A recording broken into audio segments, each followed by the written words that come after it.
lagi nak masuk raya ni, antara kemuncaknya apa? Kemuncaknya ialah malam raya. Malam raya. Sebab tu dalam kitab Lataiful Ma'arif disebut oleh Ibnu Rajab Al-Hambali menyebutkan ada 5 malam doa yang paling mustajab. Yang pertama malam 1 Rajab, malam nisfu Syaban, malam hari raya Aidul Fitri mustajab.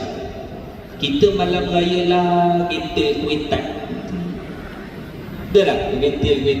Malam raya lah malam mustajab doa. Malam yang keempat, malam hari raya Aidul Adha. Malam yang kelima, setiap malam-malam Jumaat. Jadi mudah-mudahan 10 fasa terakhir ni kita doa kepada Allah agar dapat kita beramal di dalam malam Al-Qadar. Satu hari saya tutup.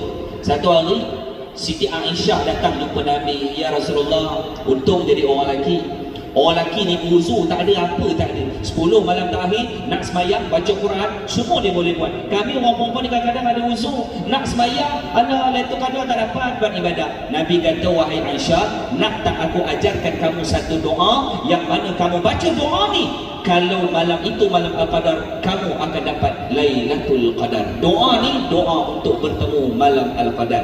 Jadi saya baca, tuan-tuan baca, tuan-tuan hafal, tuan-tuan ingat, baca, teringat baca, ingat baca. Mudah-mudahan kita dapat beramal dalam malam Al-Qadar insya-Allah. Ikut saya sama-sama. Bismillahirrahmanirrahim.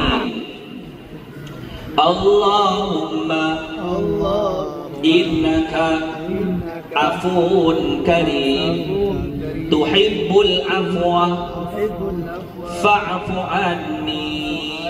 Pendek ya. 6. Allahumma innaka afuun karim tuhibbul afwa fa'fu anni. Boleh hafal kot? Imam hari-hari baca lah. Sekali lagi. Allahumma innaka afuun karim tuhibbul afwa fa'fu anni. Boleh insya-Allah Cuba tuan-tuan baca. Saya tengok. Kau boleh percaya sangat. Kuat-kuat. 1, 2, 3. Allahumma barik lana. Cerah masa depan. Allahumma innaka afuwun karim tuhibbul afwa fa'fu anni. Mudah-mudahan kita semua dapat beramal pada malam Al-Qadar insya-Allah. Jadi saya ingat cukuplah sekadar itu saja. Banyak lagi kita nak kongsikan, tapi masa mencuri kita. Ada rezeki kita jumpa lagi. Saya doakan tuan-tuan dapat bertemu dengan malam Al-Qadar dan doakan saya